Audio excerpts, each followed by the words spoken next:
ওটার বিল হয়েছে কত? ওস্তাদ এই মোট বিল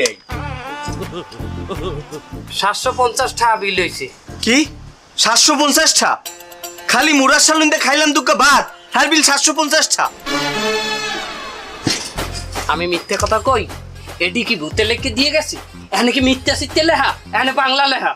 কি রে আইনে? মুরগির গোস্ত 70 টাকা, আদা 50 টাকা, জিরা 60 টাকা, এলাইচ 30 টাকা, লবঙ্গ 10 টাকা, হলদি 25 টাকা, মরিচের গুঁড়ি 35 টাকা, পেঁয়াজ আছে 30 টাকা, রসুন আছে 20 টাকা, লবঙ্গ আছে 5 টাকা, লেবু আছে 5 টাকা, সুইজাল আছে 13 টাকা, ধনিয়ার গুঁড়া 20 টাকা, সয়াবিন তেল 60 টাকা, সালাদের কিলো 30 টাকা, কাঁচামরিচ 20 টাকা, গ্যাসের আনছে 70 টাকা বিল, বাবুর্চি আনছে তার সার্ভিস চার্জ আছে 30 টাকা, পানি 3 গ্লাস 30 টাকা, 3 গ্লাস খাইছেন 30 টাকা, ভাত আছে 1.5 প্লেট 90 টাকা, প্লেটে সাবান দিয়ে ধুইছে এই 5 টাকা, আর মুরগির মধ্যে আলু দিছে 10 টাকা, হ্যাঁ এই হলে 740 টাকা। কিন্তু আপনার বিল হয়েছে 750 টাকা।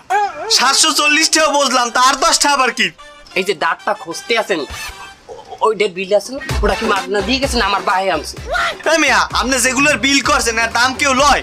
কোনার বিল? এই যে আদা পেঁয়াজ রসুন হলুদ মরিচ। এ মে এগুলার বিল ধরুন না, তার কি আপনার কি কাঁচা মুরগি খাওয়াইছি? এগুলো দিয়ে মুরগা রাঁধছেন না?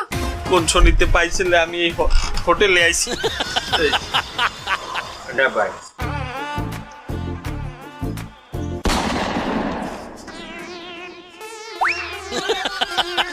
আপনি কোন লজ্জা নাই?